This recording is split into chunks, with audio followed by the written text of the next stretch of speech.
Salut à tous, j'espère que vous allez bien. Dans cette vidéo, on va faire la présentation d'une carte Arduino. Alors, on va directement commencer.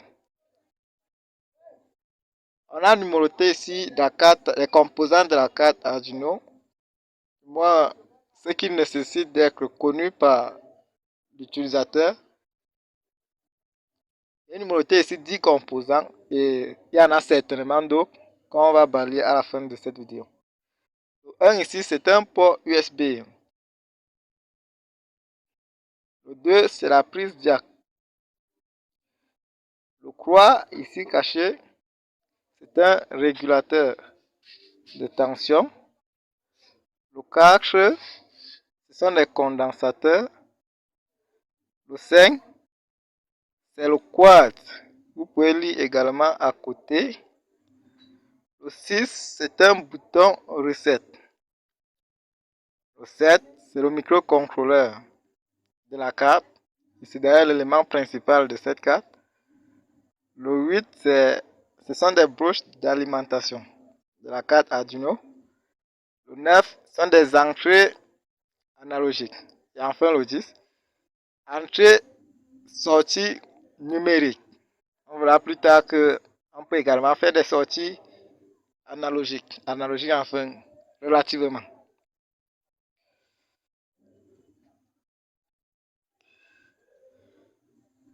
Alors, on commence directement avec le 1 qui est le port USB. Le port USB dans la carte Arduino, à quoi est-ce qu'il sert? Son rôle principal est de connecter la carte Arduino à l'ordinateur. Lorsqu'on connecte la carte Arduino à l'ordinateur, c'est pour programmer le microcontrôleur de la carte. Alors, le port USB qu'on utilise a deux côtés. Un côté du côté de l'ordinateur, c'est le port classique que tout le monde connaît, et l'autre qui est du côté de la carte. Vous pouvez remarquer ce que j'ai entouré ici en rouge. C'est le port qui est sur la carte Arduino et il se connecte par l'intermédiaire d'un cordon également à deux ports. Un de type B qui se connecte à celui de la carte Arduino ici. Le type B qui se connecte à celui de la carte Arduino. Et l'autre port de type A qui se connecte au port USB de l'ordinateur. Alors, je crois qu'on aura tout dit sur le port USB. On va voir directement le 2 qui est, je crois, la prise jack. La prise jack, comme le port USB, sert d'abord d'alimentation de la carte. Le port USB, je veux dire, sert d'abord d'alimentation de la carte avant de servir de téléversement du programme dans la carte Arduino. Mais la prise jack, en revanche, sert uniquement d'alimentation de la carte.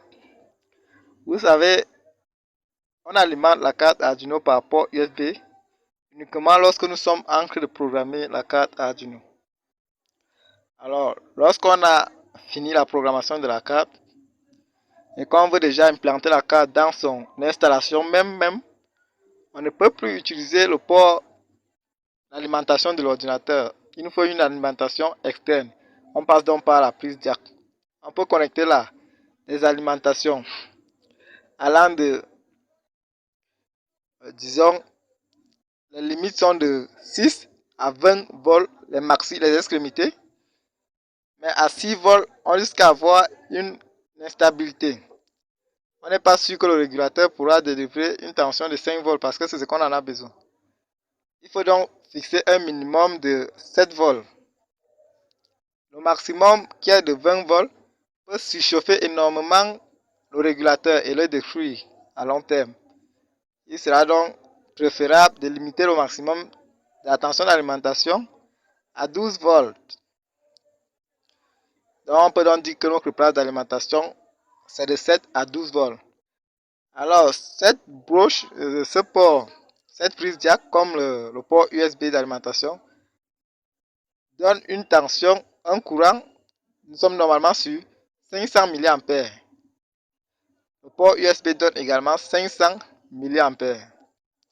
Alors la caractéristique de ce port USB,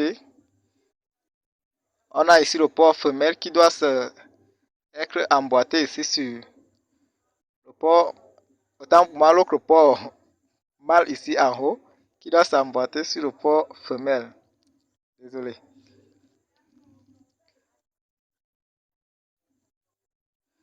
On passe directement sur le régulateur et le condensateur. Alors, lorsqu'on connecte une tension d'entrée sur la prise jack qui est de 7 à 12 volts, comme nous l'avons si bien dit, la carte, elle, est alimentée en 5 volts. Donc, il faut bien un circuit intermédiaire pour convertir ce 7 ou 12 volts en 5 volts. Alors, on utilise un régulateur qui est ici. Je vais l'encadrer en rouge. Vous pouvez bien le voir. Assisté par les deux condensateurs, les électroniciens habitués savent très bien que un régulateur classique est toujours assisté par deux condensateurs, même dans la fiche technique.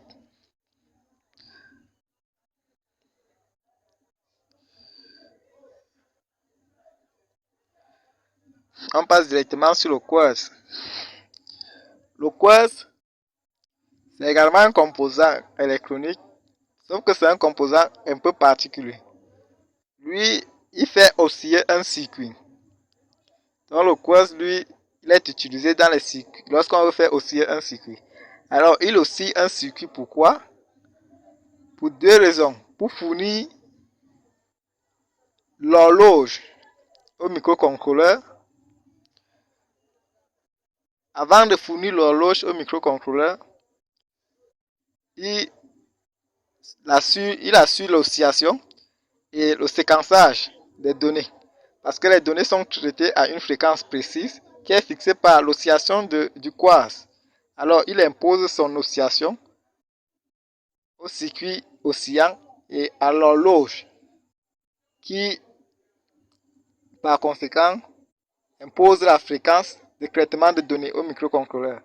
Donc, si vous choisissez un quartz de 80 MHz, votre microcontrôleur aura une fréquence de 16 MHz. On retient donc simplement que la fréquence du quartz qui est ici, excusez-moi de n'avoir pas encadré dès le début, la fréquence du quartz impose la fréquence de traitement des données. On passe au composant suivant. Ici, le bouton Reset. On ne va pas trop s'attarder dessus. Lui, pour dire simple, lorsque un programme est en cours d'exécution et qu'on veut l'arrêter et revenir, même si le programme est au milieu de son exécution, si on veut revenir au début, on appuie sur le bouton Reset. Il reprend l'exécution du programme depuis le début. On s'en fout du niveau où le programme était, on revient au début. D'une part, le bouton Reset relance le microcontrôleur. Parfois, on a les bugs de fonctionnement. On appuie donc sur le bouton Reset pour réinitialiser le microcontrôleur. Réinitialiser qui ne veut pas dire supprimer le code, attention, mais qui veut simplement dire remettre le microcontrôleur à sa pleine forme et le faire refonctionner comme si on venait d'alimenter.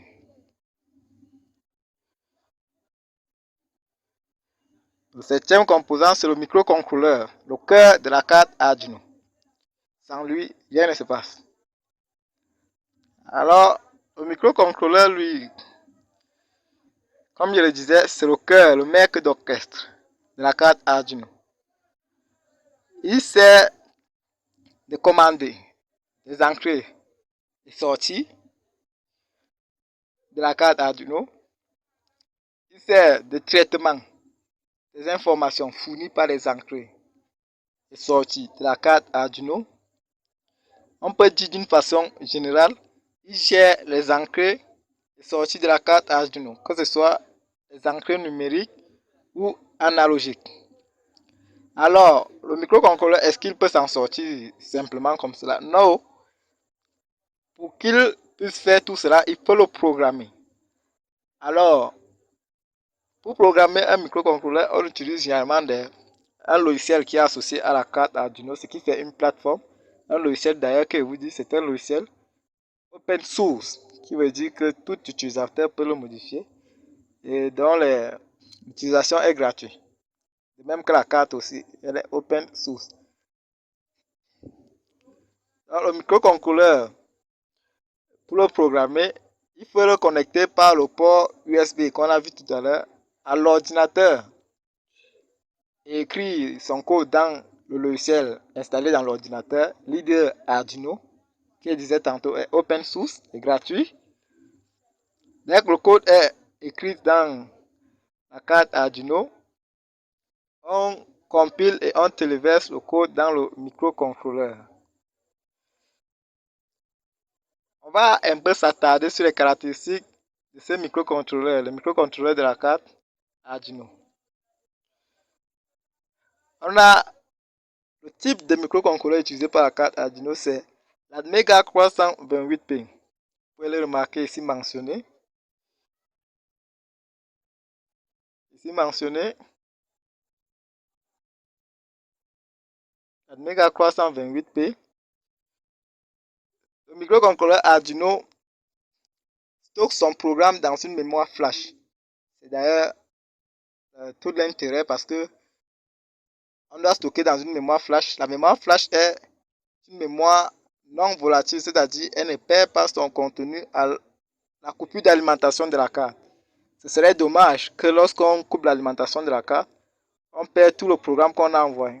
Alors, vous allez remarquer lors de l'utilisation de la carte Arduino que lorsque vous envoyez un programme dans la carte Arduino et que vous l'alimentez, le programme s'exécute. Même si vous le débranchez, puis vous l'alimentez après 15, 5, 20, 2, 3 mois, le même programme va s'exécuter. Pourquoi? Parce que ce programme a été stocké dans la mémoire flash. Alors, cette mémoire a une capacité de 32 kilooctets. 32 kilooctets, c'est vrai par rapport à la capacité des ordinateurs. Ça paraît très peu, mais rassurez-vous, vu le nombre de broches d'entrée sorties que le microcontrôleur doit piloter, 32 kilooctets, c'est énormément suffisant. La mémoire SRAM, Static RAM, c'est la RAM, comme on peut le dire, puisqu'il y a le mot RAM dessus. Alors la RAM, lui, c'est une mémoire totalement volatile. Elle sert au stockage des données temporelles lors du traitement des informations. Donc lorsque le microcontrôleur exécute le programme, les variables qu'il a besoin de stocker, et pour les utiliser ultérieurement dans la même exécution du programme, il les stocke d'abord dans la mémoire SRAM. Alors la mémoire EEPROM, elle, c'est une mémoire aussi qui ne c'est une mémoire non volatile qui stocke des contenus de manière permanente jusqu'à l'effaçage électronique. Qu'est-ce que la mémoire EEPROM peut stocker par exemple? Des variables, des constantes permanentes. Les constantes permanentes peuvent être stockées dans la mémoire EEPROM et bien d'autres choses que sûrement j'ignore. Je disais lors de la présentation du quartz que lorsque le quartz a une fréquence fixée, cette fréquence est imposée au microcontrôleur. C'est avec la fréquence du quartz que le microcontrôleur exécute des informations. Donc si le quartz a une fréquence de 16 MHz, le microcontrôleur va traiter les informations avec la même fréquence. Alors vous pouvez le voir ici, puisque notre quartz a une fréquence de 16 MHz, le microcontrôleur l'a également. On passe au composant suivant, le 8. On a ici les broches d'alimentation. Alors dans les broches d'alimentation, vous pouvez remarquer que il y a le V-in ici. Excusez. On a le V-in juste ici en bas, que je souligne ici. Ce V-in reprend la tension qu'on fournit en entrée. Qu'est-ce que cela veut dire? Ça veut dire que si on alimente notre prise jack avec un 7 volts ou un 9 volts, ce V-in ici aura un 9 volts ici. Donc ce n'est pas la tension après régulation, c'est la tension brute fournie en entrée. Si on alimente notre carte Arduino avec un port USB, en revanche, on aura une tension de 5 volts ici, puisque le port USB fournit une tension de 5 volts avec un courant de 500 mA, soit un demi-ampère. On a le ground qui est la masse de la carte Arduino. Alors ils sont deux. Et on saute directement sur le 5 volts. Ce 5 volts C'est l'alimentation qui sort du régulateur et c'est elle qui alimente des actionneurs qu'on peut utiliser sur la carte Arduino. Si on a des capteurs qui doivent être alimentés à 5 volts, c'est là où on prend le 5 volts pour alimenter. Alors, son ampérage maximal est de 500 mA, ce qui n'est pas le cas pour la tension 3,3 volts, qui a un ampérage de 40 mA. Excusez, il a un ampérage de 40 mA. Bon, selon des cartes, on peut souvent avoir 50 mA. Bon, ce qui est clair, la carte Uno, elle est le plus fixée à 50 mA maxi pour la tension de 3,3 volts.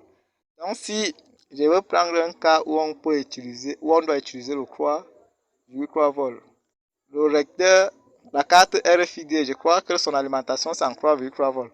Alors, il ne faudra pas faire l'erreur de la connecter sur le 5 volts. Cela pourra causer problème ou même voire même griller la carte RFID. La carte RFID, pour ceux qui ne connaissent pas, c'est cette carte-là qui permet souvent de verrouiller des portes. C'est un système RFID qui s'utilise avec un badge. Dès qu'on approche le badge de la carte, il détecte si c'est le bon badge ou pas. Et en fonction du type de badge, il émet un signal. Ce qui est sûr, si vous êtes abonné sur cette chaîne, on va aborder ce sujet en détail et en programmer clairement. On a la broche Reset. Alors le Reset, comme le bouton Reset tout à l'heure, permet de réinitialiser le code, relancer le code à 0. Alors si on envoie une tension de 0 volts ici, excusez-moi, si on envoie une tension de 5 volts, on relance le microcontrôleur à 0. Input, Output, Ref, le IOREF. Alors lui, c'est une broche un peu particulière, ce n'est pas tellement utilisé. Cette broche permet de fixer la tension de fonctionnement de la carte. C'est-à-dire, on dit à la carte avec quelle broche elle fonctionne. Si la carte fonctionne avec 3,3 volts, c'est cette broche qui sert de référence. Si la carte fonctionne avec 5 volts, c'est cette broche qui sert de référence. Et elle est rarement utilisée parce que la référence de fonctionnement la plus utilisée, c'est le 5 volts. On ne peut pas trop se casser la tête à changer souvent les références. Pourtant, on peut se fixer l'utilisation du 5 volts et être autant à l'aise. Les biens composants, ce sont les entrées analogiques. Il y en a 6. On va de A0 à A5. Ces entrées analogiques ne sont pas des sorties analogiques. Et vous pouvez remarquer l'écriture dessus. C'est exclusivement analog in. Ce n'est pas des sorties. Ce sont des entrées analogiques uniquement. Ces entrées sont reliées au convertisseur analogique numérique de la carte Arduino. Eux, ils servent précisément à la conversion des tensions analogiques fournies par les capteurs en valeur numérique que la carte Arduino va utiliser plus tard. Alors le composant principal qui effectue ce rôle, c'est le convertisseur analogique numérique, l'ADC, Analog Digital Converter en anglais. Bon là, je l'ai déjà dit, ces caractéristiques, les entrées analogiques sont au nombre de 6, on va de A0 à A5. Et ce convertisseur analogique numérique fonctionne sur 10 bits. 10 bits qui nous donnent un découpage de 124. Donc nous sommes sur 10 bits. Et vous pouvez faire le calcul très vite. 2 puissance 10 qui donne 124. Alors, vous verrez dans certaines vidéos qu'on aura besoin d'utiliser les entrées analogiques. Je vous expliquerai en détail ces conversions. Là, nous sommes juste sur la présentation des entrées analogiques. Alors, le dernier élément, ce sont des entrées sorties numériques de la carte, les plus utilisées d'ailleurs. Moi, je les aime beaucoup, puisqu'ils sont, on peut les gérer en tant que des analogiques, bon, relativement encore, ou alors des numériques. Ils sont Ces entrées sorties analogiques sont au nombre de 14. On va de 0 jusqu'à 13. Alors, le courant que chaque broche ici peut délivrer est de 40 mA. Bien sûr, sur 5 volts. Et il ne faut pas tomber dans le piège parce que si on dit que chaque broche délivre 40 mA et qu'on dit qu'il y a 13 broches, 14 broches autant pour moi, on peut être tenté d'utiliser tous les 14 broches. Ce qui doit faire un calcul de 40 fois 14. C'est énorme comme courant de sortie. C'est vraiment énorme. Alors, sachez que le maximum ici, c'est de 200 mA. Donc, tous vos courants de sortie ne doivent pas dépasser 200 mA. Et bien sûr, je répète, le courant sur chaque broche est de 40 mA. Donc, à vous de voir combien de broches vous pouvez utiliser en même temps. Si ce sont, je parle de sorties uniquement. Les sorties, mais les entrées, c'est autre chose. Vous pouvez remarquer sur ces broches qu'il y a des petits symboles de tilde, comme on dit souvent. Les tildes, ce sont des symboles que vous voyez un peu comme du alternatif, comme ce que je dessine ici. Je ne sais pas si vous voyez, je vais changer de couleur. Ouais, les symboles, ils sont un peu comme le serpent, ce sont des tildes. Alors, qu'est-ce que ça veut dire? Il y en a, on va de la broche 3, 5, 6, 9, 10, 11. Ce qui fait un total de 6 broches. Ça veut dire que sur ces broches, on peut connecter des actionnaires qui doivent être alimentés en analogique. Alors, cet analogique, ce n'est pas l'analogique réel comme on le connaît, c'est du PWM. PWM qui est traduit en français par MLI, modulateur de largeur d'impulsion. PWM pour Pulse with Modulation en anglais.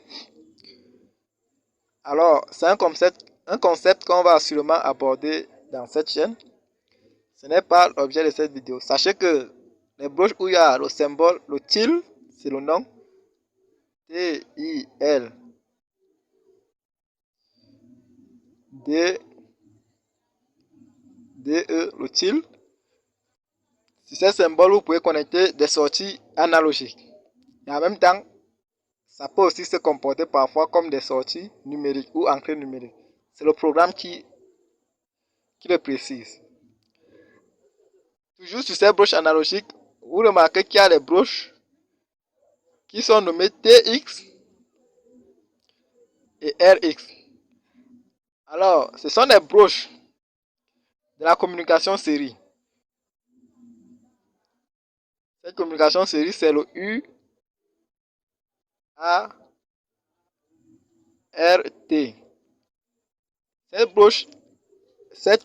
Dans ce protocole série, on utilise généralement deux broches de communication, les broches de réception et les broches de transmission de données. Alors le TX c'est pour la transmission des données, le RX c'est pour la réception des données. Si vous débutez et que c'est la première fois que vous écoutez pas, je suis pas sûr que cela nous intéresse pour le moment. On va aborder ce concept après.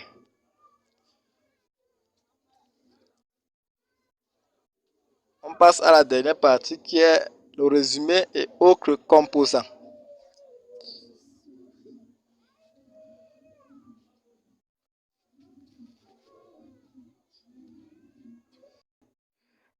Alors, dans cette dernière partie, c'est juste pour faire le résumé des composants qu'on n'a pas abordés. Vous allez remarquer qu'il y en a plusieurs. Les composants avec les 6 broches ici, je ne sais pas si vous les voyez bien. On peut essayer bien de les mettre en surbrillance. Ici, vous remarquez les composants avec 6 broches rouges en 4. C'est là où on connecte un programmateur externe. Bon, un programmateur simplement. Parce qu'il arrive souvent que la carte, on ne peut plus envoyer le code directement par le port USB ici. Le port USB classique qu'on utilise. Parfois, on ne peut plus envoyer parce que la carte a un problème. On ne va pas évoquer le problème ici. Dans cette vidéo, on va dire que la carte a un problème et qu'on ne peut plus téléverser le code ici par le port USB. Ceux qui utilisent généralement la carte Arduino, je suis sûr qu'ils ont déjà rencontré ce type de problème. Alors, on se sert d'un programmateur qui se connecte sur ces 6 broches pour téléverser le code au microcontrôleur. Cela relance le microcontrôleur. C'est le rôle de ces broches-ci. On a, vous voyez ce circuit ici. Ce circuit qui encadre ici. Ici, vous pouvez le voir. Ce circuit encadré. C'est lui l'intermédiaire entre le port USB et le microcontrôleur. En gros, la carte Arduino, comme je l'ai dit précédemment, communique avec le protocole UART. Or, le programme est envoyé par le protocole USB, qui n'est même pas, le nom en dit tout. Ces deux protocoles ne sont pas compatibles si on ne fait rien. Alors, c'est lui donc qui sert d'intermédiaire pour convertir ce protocole USB en protocole série du UART. On a des LED ici. L'autre LED qui est juste ici, si vous avez votre carte Arduino en main, vous pouvez la prendre. C'est pas sûr que vous voyez. Cette LED que j'encadre ici, c'est la LED ON. Vous dit que la carte Arduino est alimentée. Dès que vous branchez votre carte Arduino, cette LED doit directement s'alimenter et être allumée. On a l'autre LED ici, juste à côté du composant qui parlait tout à l'heure.